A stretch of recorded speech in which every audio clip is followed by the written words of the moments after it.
بسم اللہ الرحمن الرحیم۔ کسی بھی چیز کو اگر ہم ایک زاویہ نگاہ سے دیکھیں گے تو وہ بری نظر آئے گی، جبکہ اسی چیز کو ہم دوسرے زاویہ نگاہ سے دیکھیں گے تو وہ اچھی بن جائے گی۔ مجھے پچھلے دنوں رانا عباس صاحب کے ساتھ لاہور میں ایک لنگر خانہ جانے کا اتفاق ہوا، تو میں نے وہاں سے آنے کے بعد یہ اعتراض کیا کہ کچھ لوگوں کو انہوں نے اندر بٹھایا ہے اور کچھ لوگوں کو باہر بٹھایا ہے، جبکہ ایسا نہیں ہونا چاہیے۔ تو انہوں نے مجھے بتایا کہ ایک رخ سے دیکھیں تو یہ جس رخ سے تم دیکھ رہے ہو یہ اس کا منفی پہلو ہے، اگر تم دوسرے رخ سے دیکھو گے تو اس کا ایک مثبت سبق بھی ہے، تاکہ جس طرح کے لوگ ہیں اس طرح کا ان کو ماحول دیا جا سکے اور وہ کمفرٹیبلی ایزی ہو کر کھانا کھا سکے۔ اسی طرح تاریخ میں ایک واقعہ ملتا ہے حضرت شفیق بلخی رحمۃ اللہ علیہ اور حضرت ابراہیم ادم رحمۃ اللہ علیہ کا۔ یہ دونوں کا ایک ہی زمانہ تھا اور دونوں دوست تھے۔ اب حضرت شفیق بلخی رحمۃ اللہ علیہ جو ہیں ان کو تجارت کی غرض سے کسی سفر کے لیے نکلنا تھا اور وہ سفر لمبا تھا۔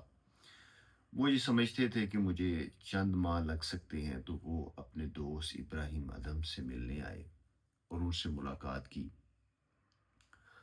اب وہ جانے کے چند ہی دن ابھی گزرے تھے تو حضرت ابراہیم ادھم نے دیکھا کہ وہ مسجد میں موجود ہے، تو آپ نے پوچھا کہ آپ تو کہیں لمبے سفر پہ جا رہے تھے، تو اتنی جلدی آپ کیسے واپس آ گئے؟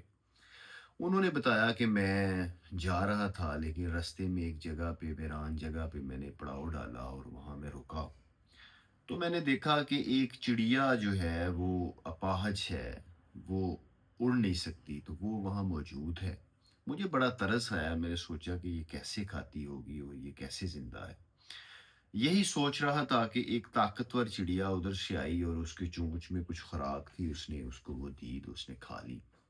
تو میں نے یہ سوچا کہ اگر دینے والا مالک جو ہے وہ اس چڑیا کو رزق دے رہا ہے تو پھر مجھے در بدر اور شہر شہر ذلیل ہونے کی کیا ضرورت ہے؟ میں بھی واپس چلتا ہوں، جو رزق دینے والا ہے وہ مجھے وہاں بھی دے سکتا ہے۔ حضرت ابراہیم ادم نے وہ بات سنی تو انہوں نے کہا کہ شفیق، تم نے جس طرح تم نے سوچا ہے، اگر تم دوسرے طریقے کے ساتھ اس بات کو سوچتے کہ میں وہ طاقتور چڑیا بن جاؤں، تم نے ایک اپاہج کی سوچ جو ہے اس کو اپنانے کی کوشش کی ہے، جبکہ تم وہ طاقتور چڑیا جو ہے اس کی سوچ کو بھی اپنا سکتے تھے کہ میں خود بھی کھاؤں اور جو دوسرے میرے ہم جنس ہیں ان کو بھی کھلاؤں۔ تو حضرت شفیق جو ہیں ان کو ان کی بات سمجھ آ گئی، انہوں نے ہاتھ چومے اور انہوں نے کہا کہ آپ واقعی جو بات کر رہے ہو یہی بات صحیح ہے۔ تو ایک ہی واقعہ ہے، ایک شخص نے بے ہمتی کا مظاہرہ کیا اور اسی واقعہ میں دوسری طرف دیکھیں تو ہمت کا مظاہرہ بھی کیا جا سکتا تھا۔ تو یہ اس طرح ہر واقعہ جو ہے وہ اس کے بیک وقت دو پہلو ہوتے ہیں، تو ہمیں ہمیشہ اچھے پہلو کو سوچنے کی کوشش کرنی ہے، نہ کہ غلط پہلو اور منفی سوچنے کی کوشش کریں۔ ہم ہمیشہ مثبت سوچنا چاہیے ہمیں۔